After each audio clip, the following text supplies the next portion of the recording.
protected us all from nuclear destruction. She's coming back in from the left now, flown by Captain Kev Brumans, co-captain Martin Withers. Now Martin Withers is the man who took Vulcan into operational flying in 1982. He flew her down to the Falkland Islands and dropped 21 1,000-pound bombs on the Port Stanley runway. She's starting to accelerate from the left.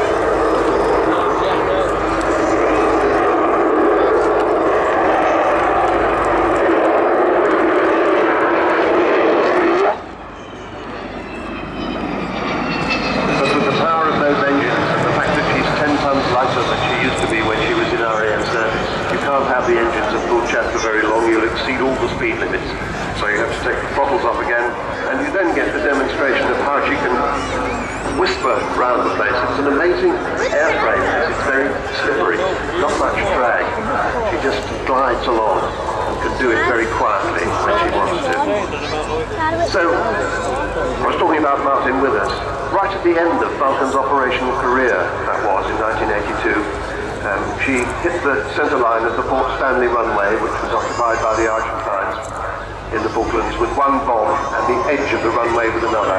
That was out of dropping 21 bombs, 21 1,000-pound bombs, not far short of 10 tons. That's what you had to do with wartime non-guided weapons, dump bombs as they're referred to. And you can see how stealthy she is. She creeps up on you and she has that slim look coming towards you.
That raid on the Falkland Islands was 7,760 miles round trip, the longest bombing raid in history at the time, and it involved 11 Victors refueling, and 18 air-to-air refuelings had to take place to enable this aircraft to get from Ascension down to the Falkland Islands and back again. It was a very close thing.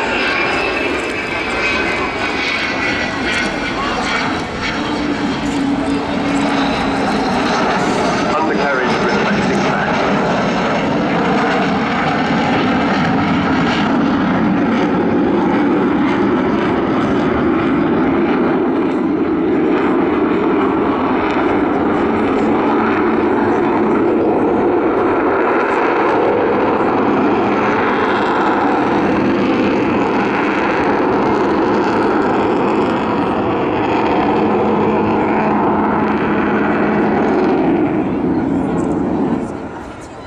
Vulcan was immensely popular when she was in RAF service. This particular aeroplane was kept on long after the other operational aircraft had ceased flying as part of the Vulcan display flight. The Air Force finally got rid of her in 1993, her last display season 1992. And she was bought by David Walton, and he and Dr. Robert Fleming are the men who really caused this aeroplane to be back with us today. Bombay doors coming open as she goes by now. That is the size of the Bombay. That is the heart of the bomber. That's the Bombay that carried those 21 1,000-pound bombs, as I said, not far short of 10 tons. So David Walton and Robert Fleming decided that we ought to have a Vulcan fly again. Everybody said it couldn't be done, and it very nearly couldn't. On many occasions, it nearly failed.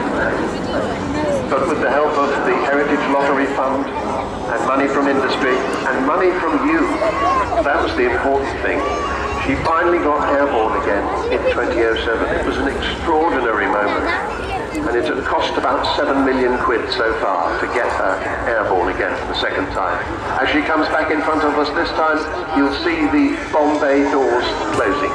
That bomb bay these days full of the names of people who contributed to this aircraft being continuing to fly.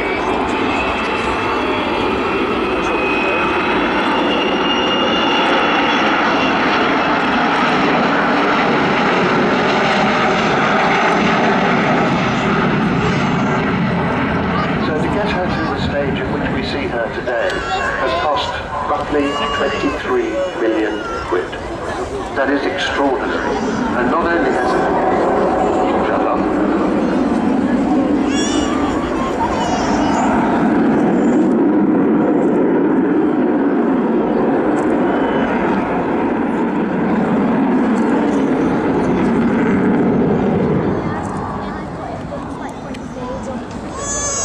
Not only has it been an amazing engineering project to get this aeroplane back in the air, it's also been an amazing fundraising project. She still costs £2 million a year to run. That's £38,500 a week, give or take. So, altogether, the Vulcan Sky Trust has done some absolutely amazing things. I was talking about the engineering. Somebody who isn't on board is Taff Stone, the crew chief and the chief engineer. He always says 558 is my baby. I always refer to the aeroplane as she. People tell me I shouldn't, but Taff says she's high maintenance.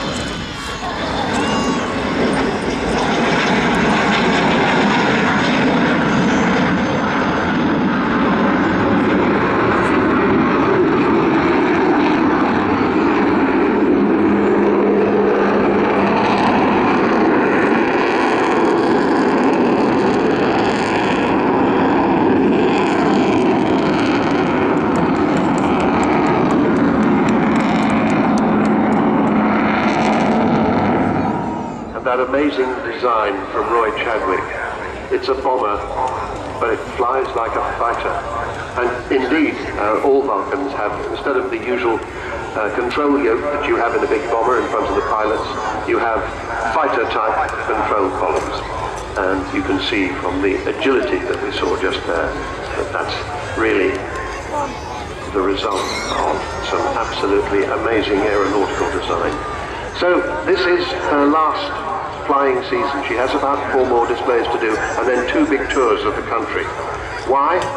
Well, 3 technical authority companies have decided that they can't support Vulcan anymore.